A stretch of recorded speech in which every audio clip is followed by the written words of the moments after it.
Hello नमस्ते good morning सत श्री अकाल फ्रेंड्स चलिए आज का सेशन स्टार्ट करते हैं। आज के सेशन में जनरल साइंस के चलिए इंपॉर्टेंट क्वेश्चन देखते हैं। टॉपिक है जैव विकास आनुवांशिकी एवं मानव रोग से, जो कि BPSC UPSC UPPCS SSC CGL इन सब के पॉइंट ऑफ व्यू से बहुत ही इंपॉर्टेंट टॉपिक है। यहाँ से 3 से 4 क्वेश्चन हर एक एग्जाम में पूछे जाते हैं। इसके पहले चैनल पे पहली बार आए हैं, चैनल को जरूर सब्सक्राइब कर लें। फ्रेंड्स जनरल साइंस के इसके पहले की 3 वीडियो अपलोड हो चुकी है, डिस्क्रिप्शन बॉक्स में लिंक मिल जाएगा, उसको आप जाकर जरूर देख लीजिएगा। चलिए क्वेश्चन देखते हैं। निम्नलिखित पर विचार करना है।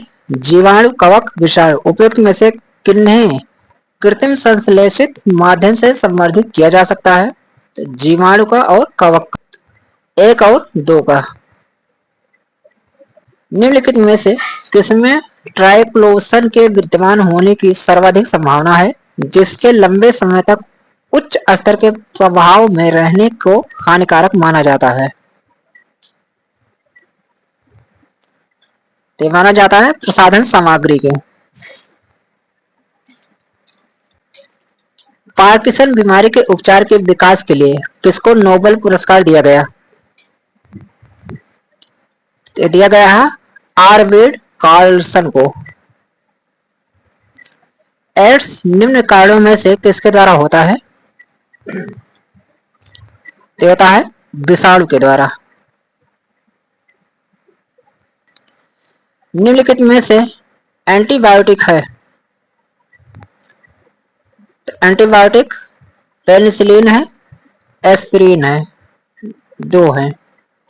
जीन के भीतर अनुक्रम आधार में परिवर्तन कहलाता है, क्या कहलाता है? उत्परिवर्तन। मानव आहार में पालिश किए हुए चावल के उपयोग में से निम्नलिखित रोग हो जाता है। तो कौन सा रोग होता है? बेरी। निम्नलिखित में से कौन से भारत में सूक्ष्म जैविक रोग जनकों में बहु औषध प्रतिरोध के होने के कारण है? कुछ व्यक्तियों में आनुवंशिक पूर्ववृत्ति का होना गलत है।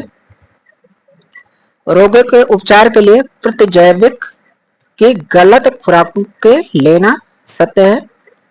पशुधन फार्म में प्रतिजैविकों का इस्तेमाल करना ये भी सत्य है। कुछ व्यक्तियों में चिरकालिक रोगों की बहुलता होना ये गलत है। 2 और 3 सही है, कथन 1 और 4 गलत है। निम्नलिखित में से कौन सा कथन सही नहीं है? यकृत शोथ सी का टीका होता है, जबकि यकृत शोथ बी का कोई टीका नहीं होता है, यह कथन सही नहीं है।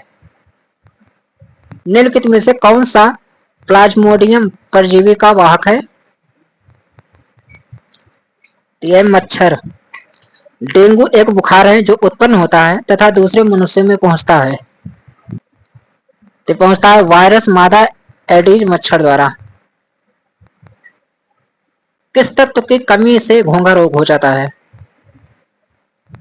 तो आयोडीन की कमी से। डीपीटी वैक्सीन का प्रयोग किन बीमारियों के लिए किया जाता है?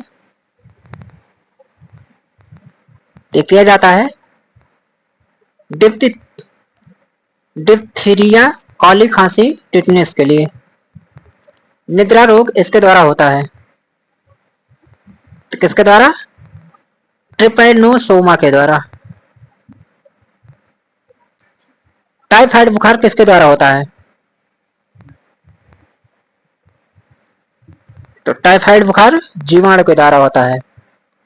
ब्लू बेबी नामक प्रदूषण कारित बीमारी पीने वाले जल में निम्न में से किसके अधिक विद्यमान होने के कारण होती है? तो नाइट्रेट के अधिक विद्यमान होने के कारण। ल्यूकेमिया एक प्रकार का कैंसर है जिसमें असाधारण बढ़ोतरी होती है, तो होते है श्वेत रक्त कोशिकाओं की संख्या की। प्लेग किससे फैलता है? जीवाणु से। एक्वायर्ड इम्यूनोडिफिशियंसी सिंड्रोम एड्स निम्न के कारण होता है, तो वायरस के कारण। हीमोफीलिया एक आनुवंशिक विकार है जो उत्पन्न करता है, तो रक्त का स्कंदन न होना उत्पन्न करता है। निम्नलिखित में से कौन सा आनुवंशिक रोग नहीं है? रतौंधी जो है आनुवंशिक रोग नहीं है। रक्त आतंचन में निम्नलिखित में से किस विटामिन की भूमिका होती है? तो होते विटामिन के की। एड्स का कारण ह्यूमन इम्यूनोडिफिशियंसी वायरस एचआईवी है। सामान्यतः एचआईवी संक्रमण का पारगमन किसके माध्यम से होता है? तो होता है संदूषित रक्त एवं रक्त उत्पादों के संचरण से।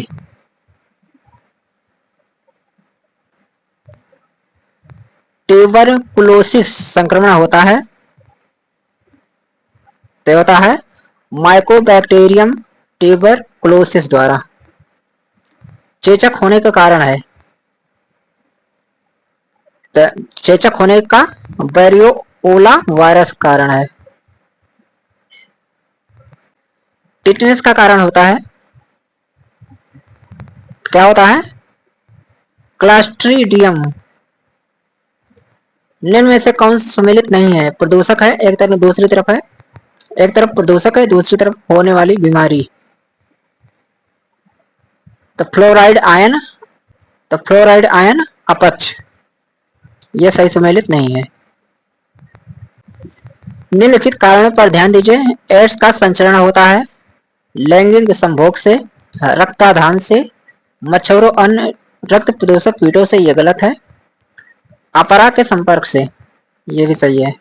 1, 2, 4 सत्य है। एलिसा परीक्षण किया जाता है तो एड्स पहचानने के लिए। खसरा की बीमारी होती है तो किससे होती है? वायरस से होती है। निम्नलिखित में से कौन सा रोग कवक जनित है? तो गंजापन है। टाइफाइड और कालरा विशिष्ट उदाहरण है। तो जल अन्य रोगों के। H1N1 विषाणु का प्रायः समाचारों में निम्नलिखित में से किस एक बीमारी के संदर्भ में उल्लेख किया जाता है? स्वाइन फ्लू के लिए। निम्नलिखित में से कौन कौन से मधुमेह से संबंधित है जो प्रौढ़ों का एक सामान्य रोग है?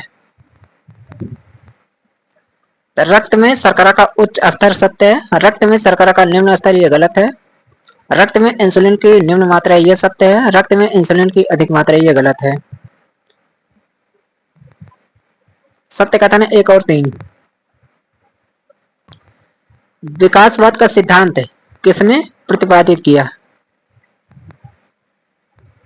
तो किया था डार्विन ने। विकास का मुख्य कारक है प्राकृतिक वर्ण है। एक सामान्य मानव शरीर कोशिका में गुणसूत्रों की संख्या कितनी होती है? कितनी होती है? 46। पुरुष में पुरुषत्व के लिए कौन सा गुणसूत्री संयोजन उत्तरदायी है? यह है XY। जीवों में आनुवंशिक लक्षण संतान में ले जाए जाते हैं तो क्रोमोसोम के द्वारा। आनुवंशिकता के जनक के रूप में विख्यात वैज्ञानिक हैं। कौन से वैज्ञानिक है? G.J. मेंडल। मेंडल का आनुवंशिकता का सिद्धांत किस पर आधारित है? यह आधारित है लैंगिक जनन पर। निम्न में से किस बीमारी के लिए ट्राइवैलेंट के स्थान पर बाइवैलेंट ORV देने का निर्णय भारत सरकार ने लिया है? तो लिया है पोलियो के लिए। BMD परीक्षण का पूर्ण रूप क्या है? तो यह है बोन मिनरल डेंसिटी। यदि कोई मानवीय रोग विश्व के बृहद क्षेत्र में फैलता है तो उसे क्या कहते हैं? कहते हैं पेंडेमिक। ओकोजिन संबंधित है, ओकोजिन का संबंध कर्क रोग से है। तीव्रता एवं प्रयुक्तता के आधार पर निम्नलिखित में से कौन सा कर्क रोग उत्पन्न कर सकता है तथा उसका उपचार भी करता है? तो है आयनीय विकरण। फ्रेंड्स, इसके आगे का क्वेश्चन नेक्स्ट पार्ट में मिलेगा। चैनल पे पहले बार आए चैनल को जरूर सब्सक्राइब कर लें, वीडियो को ज्यादा से ज्यादा शेयर कर दिया करें। चलिए मिलते हैं किसी नेक्स्ट वीडियो में, तब तक के लिए थैंक यू फॉर वॉचिंग।